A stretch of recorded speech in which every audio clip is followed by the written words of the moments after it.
Monument Valley, Utah, October 15, 1968. Producer Harvey Lembeck had been running his mouth for 3 days straight, calling Charles Bronson yesterday's cowboy in front of Sergio Leone's entire crew. That's exactly why nobody saw the explosion coming. Bronson had been sitting quietly by the catering truck, methodically eating his sandwich. Lembeck strutted over with his entourage, loud and confident.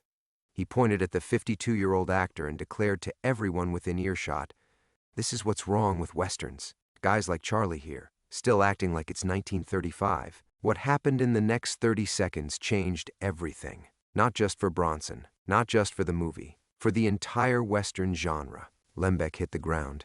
The cameras kept rolling, and somewhere in that desert dust, a legend was born.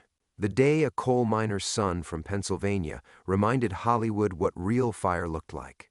Before we jump back in, tell us where you're tuning in from, and if this story touches you, make sure you're subscribed because tomorrow I've saved something extra special for you. The dust hadn't even settled when Sergio Leone's voice cut through the shocked silence like a blade through canvas. "Basta! Enough!" The Italian director's eyes blazed with something between fury and fascination as he surveyed the scene. Harvey Lembeck sprawled in the red dirt, his pressed khakis now the color of dried blood, his perfectly styled hair catching tumbleweeds.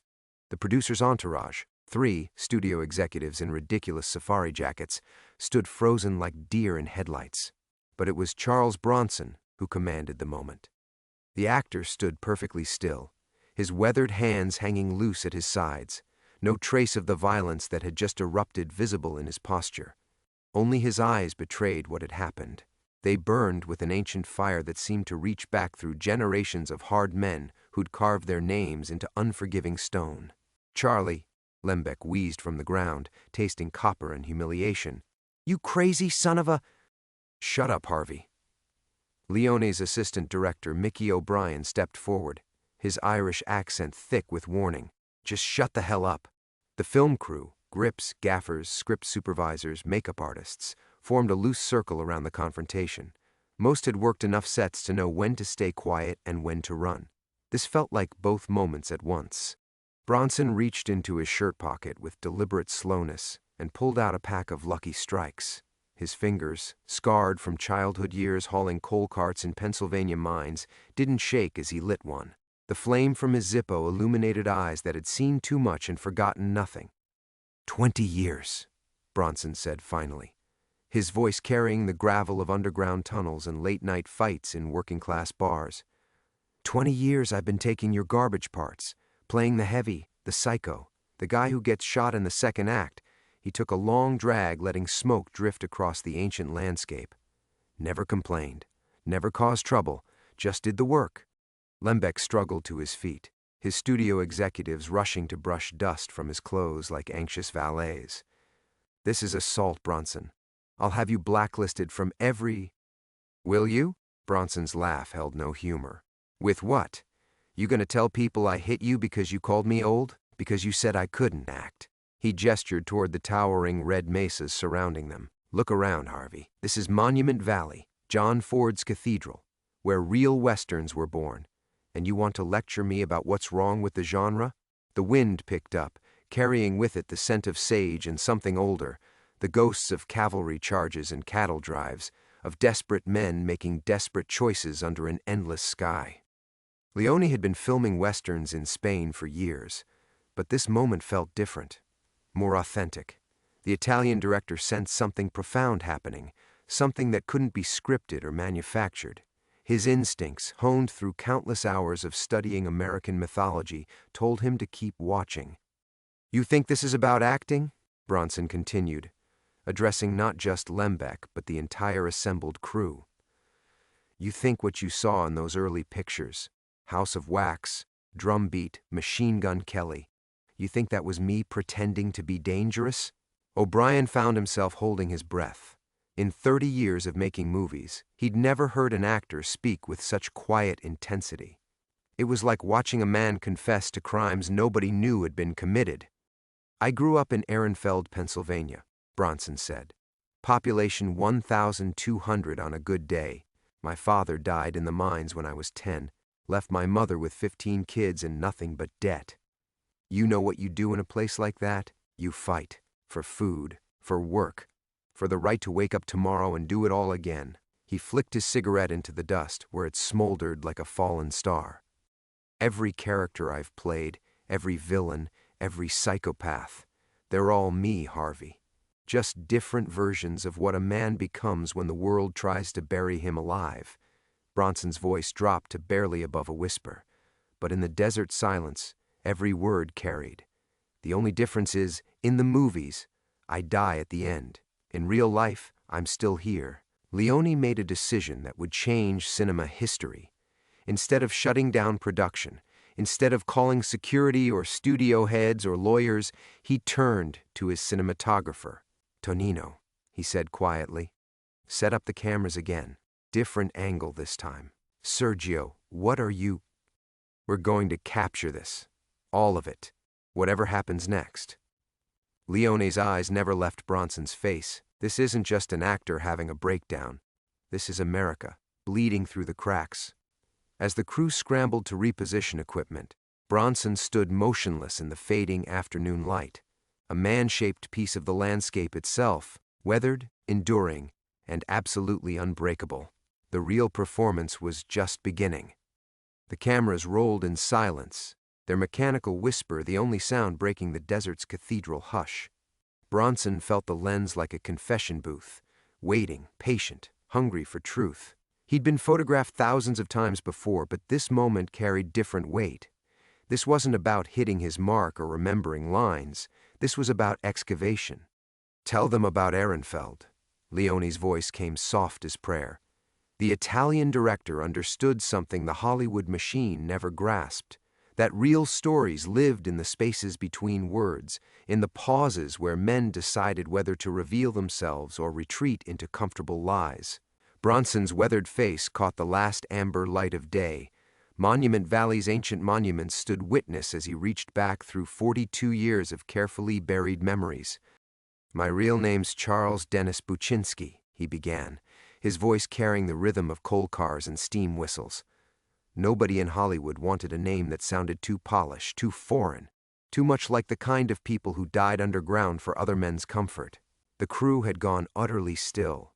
Even Harvey Lembeck, still nursing his bruised ego and dusty clothes, found himself leaning forward. There was something magnetic about watching a man strip away decades of professional armor. We lived in a company house, 12 rooms for 17 people, and half those rooms weren't big enough to turn around in. Bronson's eyes focused on something beyond the cameras, beyond the desert, beyond time itself. "My mother, Mary, she spoke better Lithuanian than English, prayed in Polish, cried in whatever language hurt least." He pulled out another lucky strike but didn't light it, just held it between scarred fingers like a talisman. "When my father went down in that mine shaft for the last time, cave in on Sector 7, they said, I remember standing at his funeral thinking I was the man of the house now, 10 years old and responsible for keeping everybody alive." A bitter smile flickered across his features. "You know what the mining company gave us for my father's life? $63 and a notice to vacate company housing." Leone made a subtle gesture to his cinematographer. "Tighter shot. Capture the geography of this man's face. Every line a story, every scar a battle fought in America's forgotten places." So I went to work, sold newspapers at 5 in the morning before school, swept floors at Murphy's bar after. Weekends I'd go down to the rail yard and load freight cars for whatever they'd pay. Bronson's voice never rose, but something in its undertone suggested violence held in careful check. 15, 16 hours a day. Hands bleeding, back breaking, but we ate. Barely, but we ate. The wind shifted, carrying with it the day's accumulated heat and the promise of a cold desert night. Someone in the crew coughed, probably a chain smoker from New York who'd never missed a meal in his life, and Bronson's gaze flicked toward the sound with predatory awareness. "See, that's what you Hollywood people never understand," he continued, his attention returning to the camera's unblinking eye. "You think survival is something you act, something you research in books or method acting classes. But for some of us, it's just Tuesday." Harvey Lembeck shifted uncomfortably. The producer was beginning to realize he'd picked a fight with something far more dangerous than an aging character actor. This was elemental, raw human experience that couldn't be manufactured in studio system laboratories. "I remember the first time I killed a man," Bronson said with the same casual tone others might use to discuss the weather. "Not in a movie, real life. I was 17, working a job site in Pittsburgh. 3 guys jumped me for my week's pay.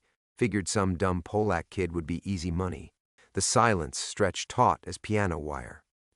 Even Leone, who directed his share of violent films, felt something cold walk up his spine. "I didn't plan it, didn't want it. But when you grow up with nothing, you learn that some things are worth dying for. Your dignity, your family's next meal, the right to walk down a street without predators thinking you're prey." Bronson finally lit his cigarette, the flame briefly illuminating eyes that had seen the bottom of human experience, and climbed back up. "Turned out I was worth killing for those things, too." Mickey O'Brien found his hands trembling slightly. 30 years of film sets, countless tough guys and method actors, but he'd never heard a man speak about violence with such matter-of-fact acceptance. This wasn't braggadocio or intimidation. This was confession. "So when I play these parts, the killers, the psychopaths, the men who live outside society's rules, I'm not reaching for some dramatic truth," Bronson continued. "I'm just remembering what it feels like to be cornered, what it costs to survive when the world decides you don't matter." The sun touched the horizon, painting the desert the color of dried blood. In that dying light, Charles Bronson looked less like an actor and more like an ancient force of nature, something carved from the same unforgiving stone that surrounded them. "The difference is," he said quietly, "most men break. I just got harder." The words hung in the desert air like smoke from a gun barrel. Bronson took a final drag from his lucky strike and flicked it into the dust, where it joined the bones of 10,000 stories buried in Monument Valley's unforgiving soil. That's when they heard the car. The sound came from the east, cutting through the evening silence, a rental sedan's engine straining against the grade, tires spitting gravel as it climbed the access road to the film location. Leone's eyes narrowed. No one was expected. The last supply truck had come and gone hours ago, and they were 40 miles from the nearest town. Mickey O'Brien shaded his eyes against the dying light. Could be studio people. Maybe Paramount sent... Bronson's voice carried an edge that made everyone turn. The actor's entire posture had changed, his shoulders tensing like a man preparing for impact. Something in his face suggested recognition and fear. The sedan crested the ridge, its headlights sweeping across the assembled crew like searchlights hunting escaped prisoners. It pulled to a stop 20 yards away, engine ticking as it cooled. The driver's door opened, and a woman stepped out. She was perhaps 50, wearing a simple blue dress that had seen better decades, and carrying a battered leather purse like a weapon. Her gray-streaked hair was pulled back severely, and her face bore the particular hardness that came from surviving things that should have broken her. But it was her eyes that commanded attention, dark, unforgiving, and fixed on Charles Bronson with the intensity of a debt collector. "Hello, Charlie." Her voice carried the faint trace of an Eastern European accent, words shaped by a tongue that had learned English as a second language and never quite forgotten its roots. Bronson went absolutely still. The cigarette pack in his hand crumpled as his fingers tightened involuntarily. For the first time since Harvey Lembeck had hit the dirt, the hardened actor looked genuinely shaken. "Anna," he said, the name emerging like a confession. "What are you doing here?" The woman, Anna, walked closer with measured steps, her practical shoes crunching on the desert floor. The film crew sensed something profound happening and collectively held its breath. "I read about you in the newspapers," she said. "Saw your name, your picture. Charles Bronson, they called you. Big movie star." Her laugh held no warmth, but I recognized those eyes. Same eyes that looked down at me 31 years ago and promised things that turned out to be lies. Leone found himself transfixed.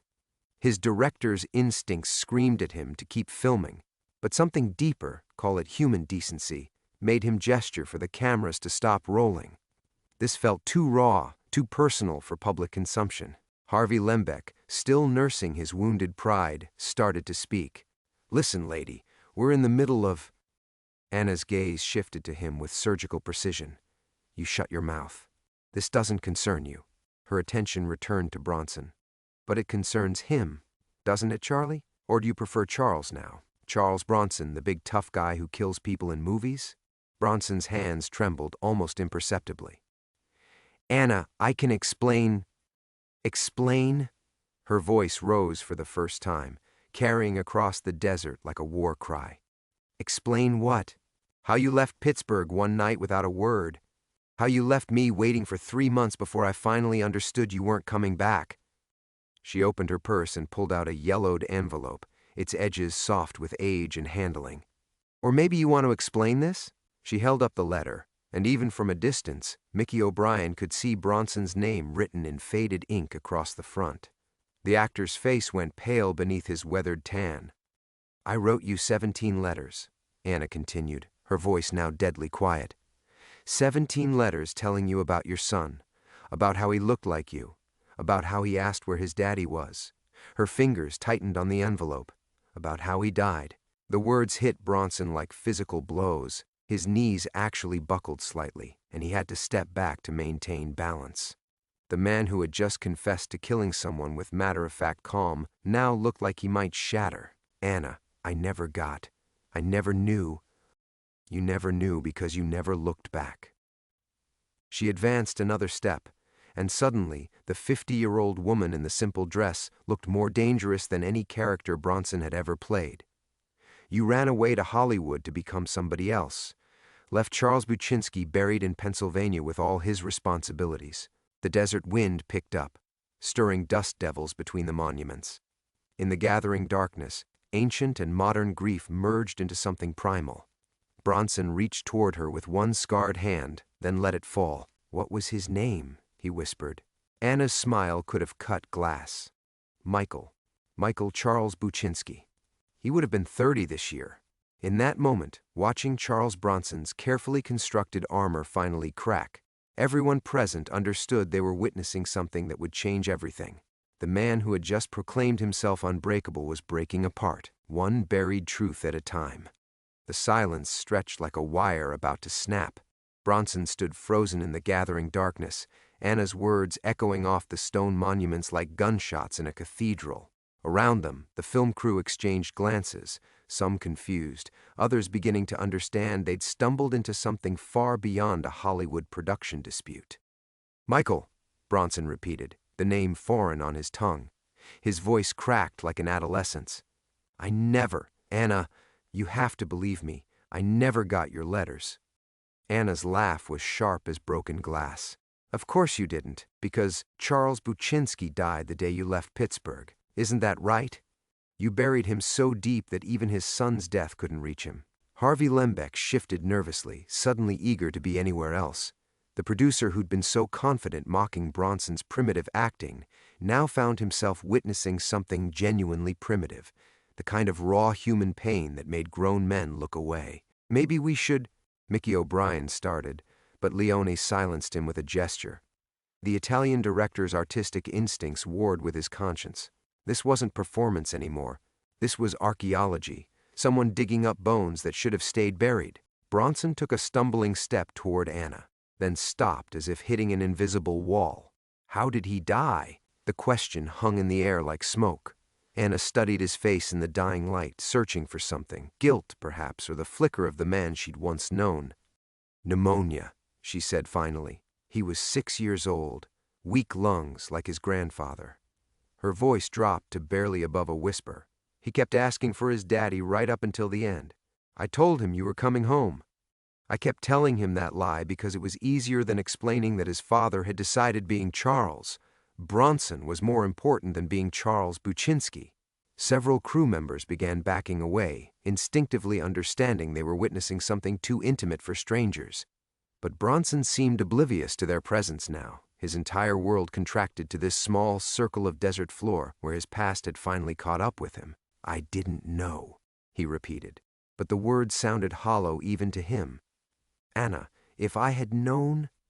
You would have what? Come home? Given up your dreams? She shook her head. No, Charlie. You made your choice the night you disappeared. You chose to become someone else. Someone without a past, without responsibilities. Someone who could kill men in movies instead of facing the fact that you killed your own son through neglect. The accusation hit like a physical blow. Bronson actually staggered, his carefully maintained composure crumbling.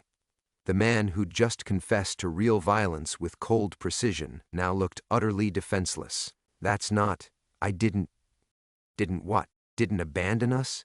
Didn't leave me alone with a sick child and no money for doctors? Anna's voice rose again, carrying across the desert. I worked 3 jobs, Charlie. Cleaned offices at night, took in washing, scrubbed floors until my hands bled. All while you were out here playing make-believe. Harvey Lembeck found his voice again, though it came out smaller than intended. Listen, this is all very touching, but we have a schedule. Anna turned on him with frightening intensity. Schedule? You want to talk about schedules? She pulled another letter from her purse, this one more recent. I've been tracking Charles Bronson for 15 years. Every movie, every magazine article, every photograph. Waiting for the right moment. The crew began exchanging increasingly nervous glances. This wasn't grief anymore. This was something colder, more calculated. Mickey O'Brien found himself wondering if they should call the police, though the nearest law enforcement was hours away. Bronson seemed to sense the shift, too. His survival instincts, honed through decades of genuine violence, began reasserting themselves. Anna, what do you want? Her smile returned, sharp as a blade. Want? I want my son back. I want those 30 years of wondering if I could have saved him. I want the nights I spent crying myself to sleep while you were becoming famous for playing killers. She stepped closer, and despite being half his size, seemed suddenly more dangerous than the man who'd just flattened a Hollywood producer. But since I can't have any of that, I'll settle for watching Charles Bronson learn what it feels like to lose everything. The wind picked up, carrying with it the scent of sage and something darker, the smell of secrets being unearthed, of carefully constructed lives beginning to collapse. In the growing darkness, Monument Valley's ancient stones looked less like scenic backdrops and more like tombstones marking the death of illusions.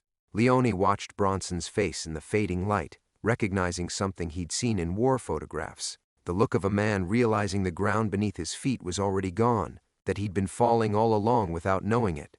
The real performance indeed was just beginning. But this time, Charles Bronson wasn't playing the killer. He was the target. The desert air grew colder as darkness settled over Monument Valley like a burial shroud. Anna reached into her purse again, this time withdrawing a manila folder thick with yellowed papers.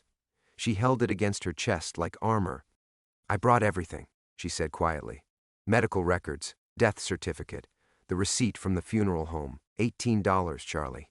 That's what it cost to bury your son. Her fingers traced the folder's edge. I paid for it by selling my mother's wedding ring. Bronson's face contorted as if each word was a physical blow. The tough guy facade he'd spent decades perfecting crumbled like sand. Anna, please. Please what? Please forgive you. Please pretend it doesn't matter. She opened the folder and pulled out a small black and white photograph. Even in the dying light, everyone could see it showed a thin boy with Bronson's unmistakable eyes. He drew pictures of you, Charlie. Drew them right up until his hands got too weak to hold a pencil. Want to see those too? Harvey Lembeck had gone pale, finally understanding he'd triggered something far beyond his comprehension. The producer who'd mocked Bronson's primitive acting now watched genuine primitiveness, the raw, ancient pain of a parent confronting abandonment and loss. I came here to watch you suffer, Anna continued, her voice gaining strength. But looking at you now, I realize something. She studied Bronson's anguished face with clinical detachment. You're not suffering enough. You feel guilty, sure. But guilt is easy. Guilt lets you still be the victim. She pulled out another photograph, this one showing a small grave marker in what looked like a potter's field. The headstone was simple, almost crude. Michael Charles Buczynski, 1938 to 1944, beloved son. You want to know the real joke? Anna's laugh held no humor. He defended you. Even at the end, burning up with fever, he defended his daddy. Said you must be doing something important, something that mattered more than coming home. She tucked the photographs back into the folder. A 6-year-old boy, dying alone, making excuses for the man who abandoned him. Mickey O'Brien felt sick. 30 years in Hollywood had shown him every kind of human weakness, but this felt different, older, deeper. This was biblical in its scope, generations of pain condensed into a single moment of reckoning. Bronson tried to speak, but only managed a strangled sound. His hands shook as he reached for his cigarettes, then stopped, as if even that simple comfort was now forbidden. "But here's what I really came to tell you," Anna said, moving close enough that Bronson could smell her perfume. The same cheap drugstore scent she'd worn 30 years ago. Michael wasn't the only one who died. The words hung in the air like a death sentence. Leone found himself holding his breath, recognizing the rhythm of tragedy from the opera houses of his youth. This was the moment when the hero realizes his fatal flaw has destroyed everything he might have loved. "I was pregnant again when you left," Anna whispered. 3 months along. I lost the baby 2 weeks after Michael died. Stress, the doctor said. Grief. Her smile was terrible in its gentleness. "So you didn't just kill one child through your selfishness, Charlie. You killed 2. Bronson made a sound like a wounded animal. His knees buckled completely this time, and he would have fallen if not for catching himself against a nearby camera. The man who just boasted about surviving violence, about becoming harder instead of breaking, was shattering like glass. "I named her Mary," Anna continued remorselessly, "after your mother. The mother you also abandoned when you decided Charles Buczynski wasn't good enough for Hollywood." She pulled out a final document, another death certificate. She would have been 29 this year, maybe married, maybe given you grandchildren you'll never meet. The wind howled between the monuments, carrying dust and the weight of 30 years' worth of buried secrets. In the growing darkness, the film crew looked like mourners at a funeral, witnesses to the death of illusions they'd never known existed. Harvey Lembeck backed away slowly, finally understanding that his casual cruelty had unleashed something ancient and unstoppable. He'd mocked a man's acting, never realizing that the performance was the only thing keeping deeper horrors at bay. "So here's what happens now," Anna said, her voice carrying the absolute certainty of someone who'd spent decades planning this moment. "I'm going to destroy Charles Bronson, the same way Charles Bronson destroyed Charles Buczynski. Piece by piece, movie by movie. I'm going to tell every reporter, every magazine, every gossip columnist exactly who you really are." She leaned close enough that her breath touched his ear. "And when I'm done, when your career is nothing but ashes, when no one will hire you to play so much as a corpse in a Western, then maybe, you'll understand what it feels like to watch everything you love die while you stand helpless."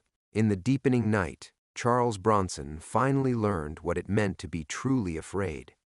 The silence that followed was different from any that had come before, not the pregnant pause of drama, but the hollow quiet of a tomb. Anna stepped back, watching her words settle into Bronson like poison into bloodstream.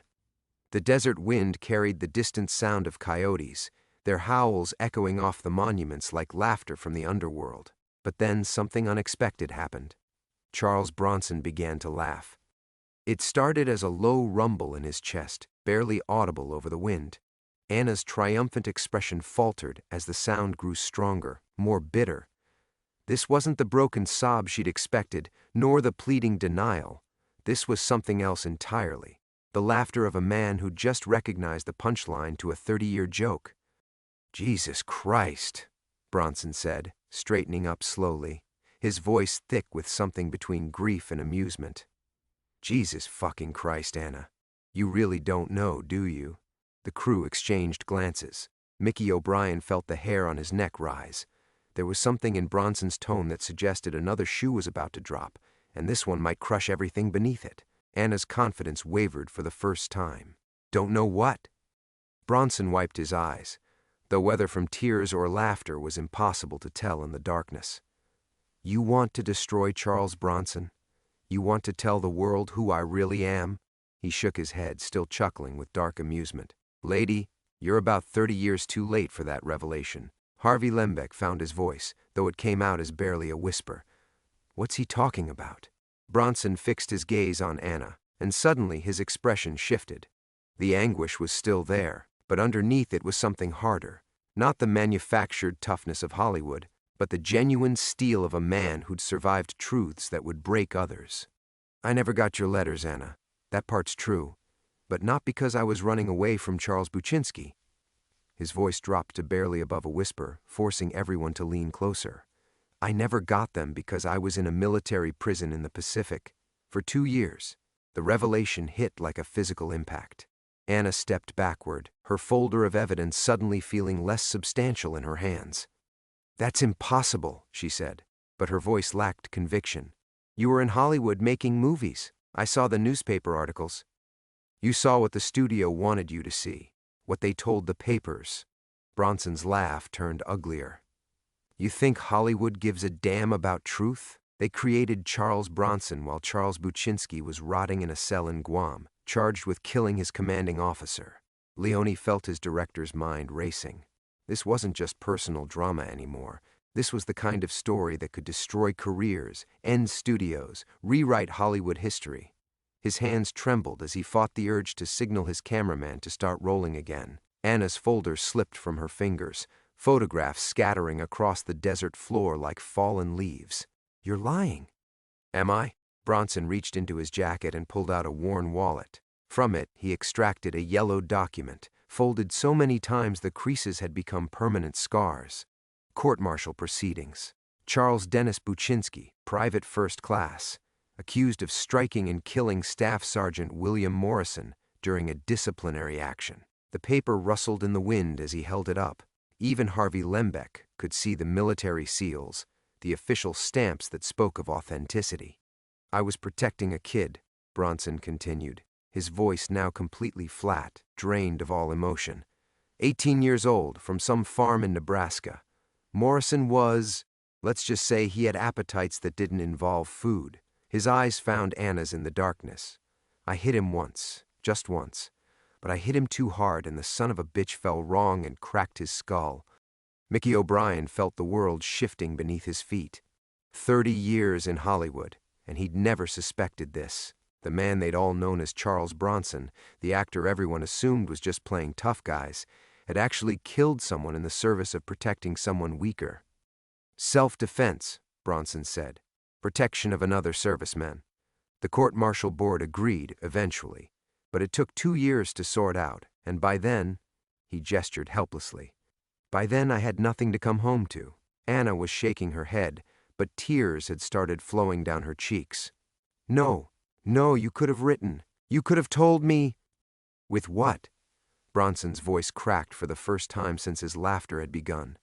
A letter from military prison? Dear Anna, sorry I disappeared, but I'm locked up for killing someone? Jesus, woman, I was trying to protect you from that shame.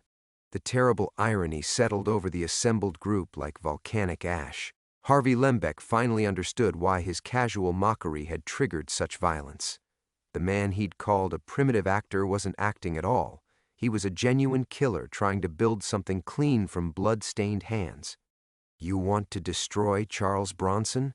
Bronson asked quietly. Go ahead, but understand that you'll be destroying the only good thing that ever came from Charles Buczynski's violence.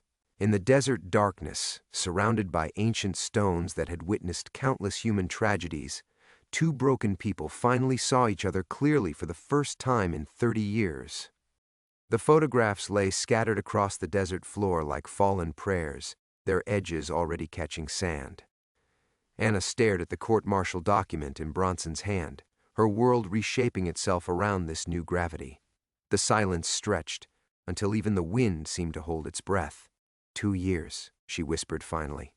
2 years in prison while I was, her voice broke, while I was watching our children die. Bronson folded the document with careful precision, his movements mechanical. Every night in that cell I thought about coming home, thought about explaining, about making it right somehow. But by the time they released me, he gestured at the scattered photographs. What was I going to explain? That I'd been locked up for killing a man while my son was dying? That I'd failed as a father and as a human being in 2 different countries? Harvey Lembeck watched this exchange with growing horror. His casual cruelty had been predicated on simple assumptions, that Bronson was just another Hollywood tough guy, that his intensity was performance, that his past was safely buried beneath layers of manufactured persona. Now he understood he'd been poking at something genuinely dangerous, something that had survived real violence and real loss. Leone found himself thinking of the Western myths they'd been filming, stories of men remade by frontier brutality, carrying secret wounds that never fully healed. But this wasn't myth. This was the raw material from which those stories had been carved. Anna picked up one of the fallen photographs, the picture of young Michael with his father's eyes. Her hands trembled as she held it against her chest. He looked for you every day. Even when the fever got bad, he'd drag himself to the window, waiting. You think I don't know that? Bronson's composure cracked again. You think I haven't imagined it? Haven't seen his face every time I close my eyes for 30 goddamn years? He took a step toward her, then stopped, as if approaching his own past required more courage than he possessed.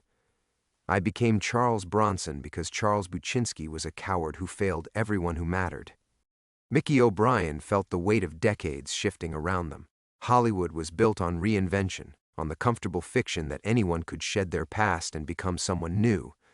But this went deeper than professional transformation. This was archaeological, layers of pain and guilt compressed into sedimentary rock. The studio knew. Bronson continued, his voice gaining momentum as if confession had its own gravity. About the court-martial, about the time in prison. They saw it as an asset, authentic toughness they could market. They helped me bury Charles Buczynski completely, gave me a new history, new stories to tell reporters. His laugh was bitter as desert alkali. Said the mystery would help my career.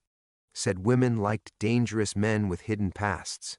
Anna's tears had stopped, replaced by something colder. While I was selling my mother's ring to pay for Michael's funeral, you were building a career on the bones of who you used to be. Yes, the admission came out like an execution. Every role, every movie, every interview where I played the strong, silent type, it was all built on running away from the night I let my son die because I was too proud and too ashamed to face what I'd done.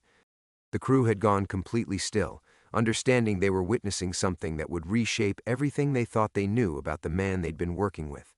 Harvey Lembeck felt particularly sick, realizing his mockery had been aimed at someone whose performance wasn't performance at all. It was survival. But you know what the real joke is? Bronson continued, and now his voice carried a weight that seemed to press down on everyone present. I thought killing that sergeant was the worst thing I'd ever do. Thought protecting one innocent person might balance the scales somehow. He looked directly at Anna, his eyes reflecting starlight like broken glass. I never imagined I was already a killer. Never imagined I'd murdered my own son through simple, stupid cowardice. Anna stared at him for a long moment, then slowly knelt to gather the scattered photographs. Each one seemed to carry its own weight. Michael's drawings, medical bills, the funeral receipt, images of a life that had ended while its father was locked away in a cell halfway around the world. 30 years, she said finally, standing with the pictures clutched against her chest like armor. 30 years I've been preparing to destroy you. 30 years of planning exactly how I'd make you suffer. She looked around at the crew, at Leone with his artistic eye, at Mickey with his Hollywood cynicism, at Harvey cowering in the shadows. And now I find out you've been destroying yourself all along. The wind picked up again, carrying with it the sound of distant thunder. Storm clouds were gathering over Monument Valley, blotting out the stars one by one. In the growing darkness, Charles Bronson and Anna Kowalski faced each other across 3 decades of mutual destruction, 2 people who'd built their lives around the absence of someone who'd never really existed at all. The confrontation everyone had been expecting was about to begin, but it wouldn't be the one any of them had anticipated. The first drops of rain began to fall like tears from the darkening sky, each one striking the scattered photographs with audible taps. Anna clutched the images tighter against her chest, protecting them from the coming storm, and when she looked up at Bronson again, her expression had transformed into something neither vengeful nor broken, but achingly clear. You want to know what Michael said at the very end? She asked, her voice cutting through the wind with surgical precision.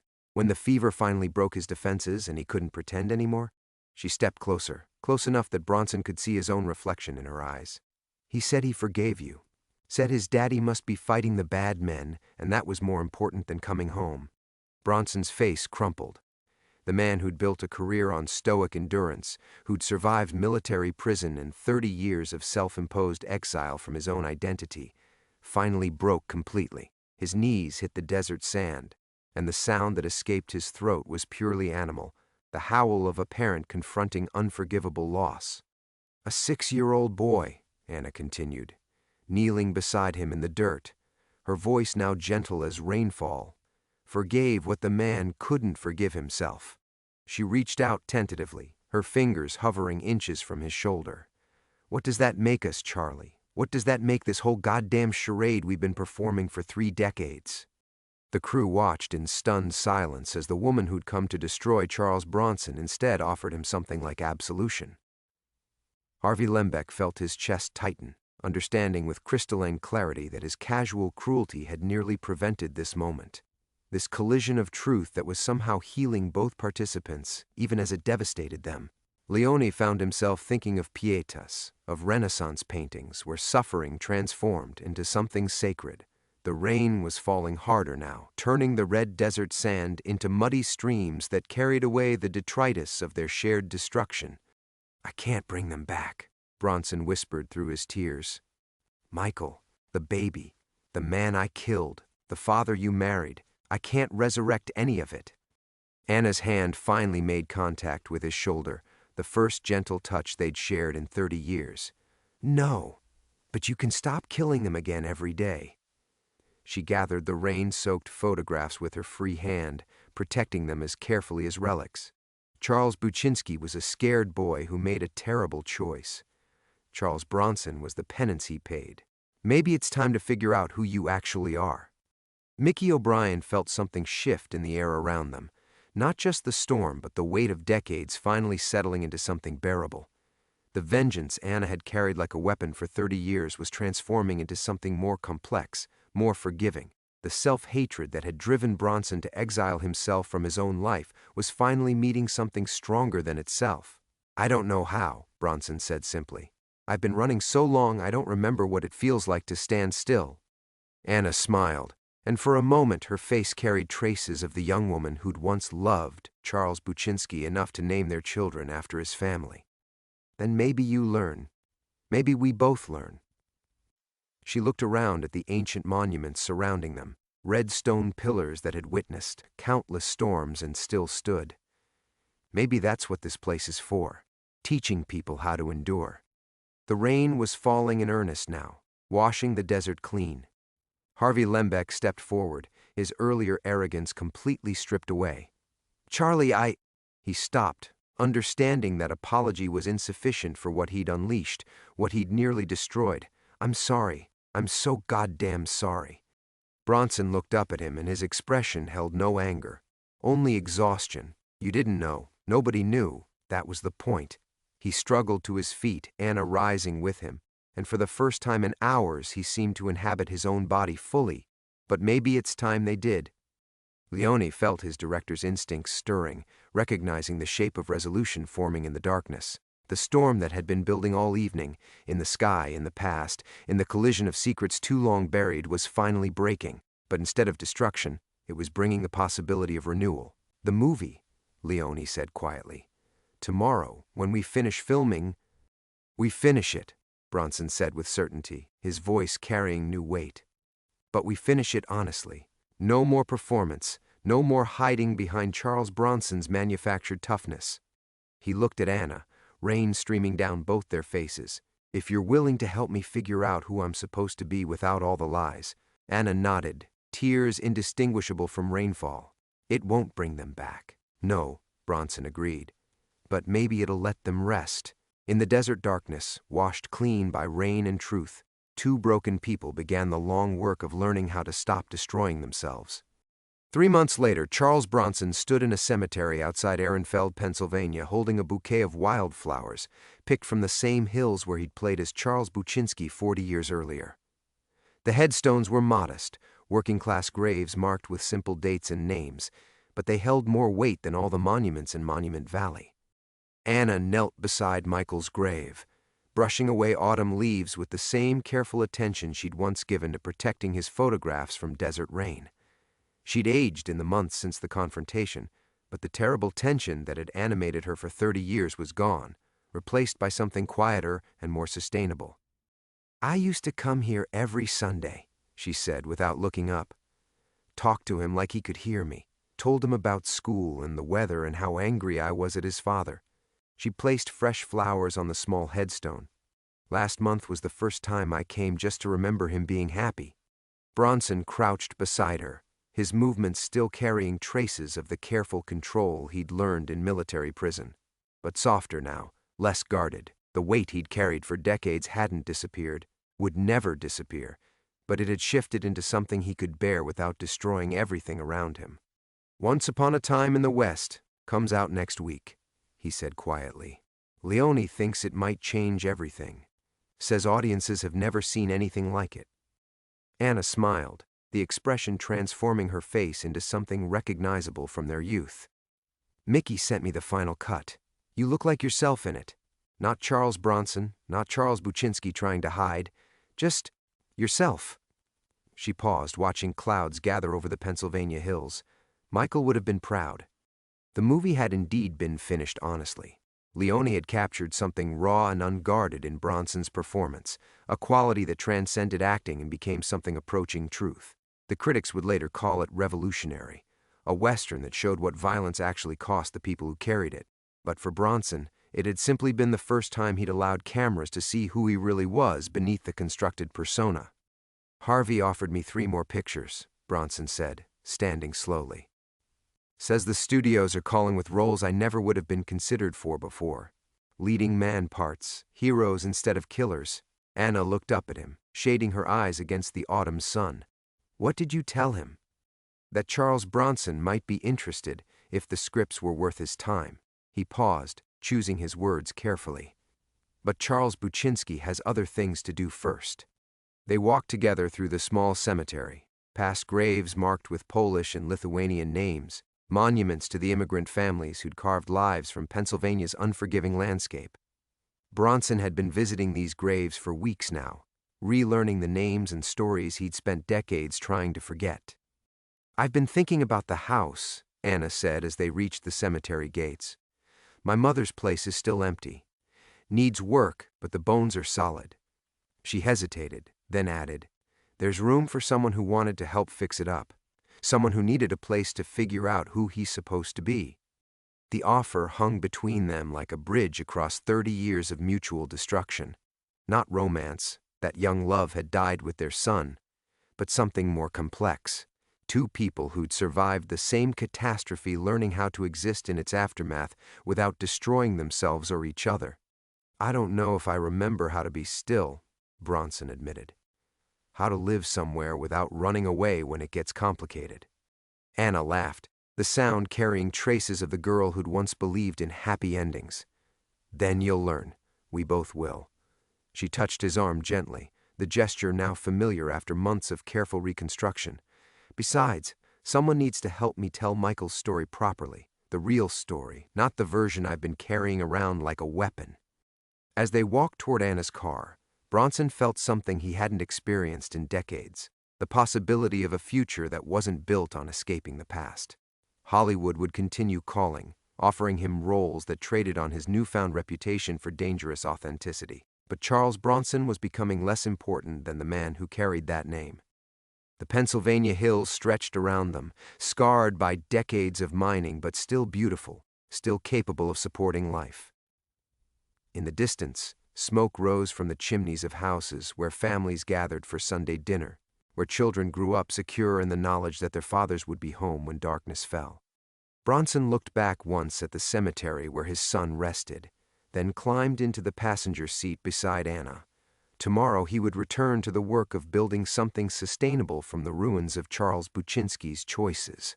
But today, for the first time in 30 years, he was exactly where he belonged. The car pulled away from the cemetery, carrying 2 people who'd finally learned the difference between running from the past and learning to live with it.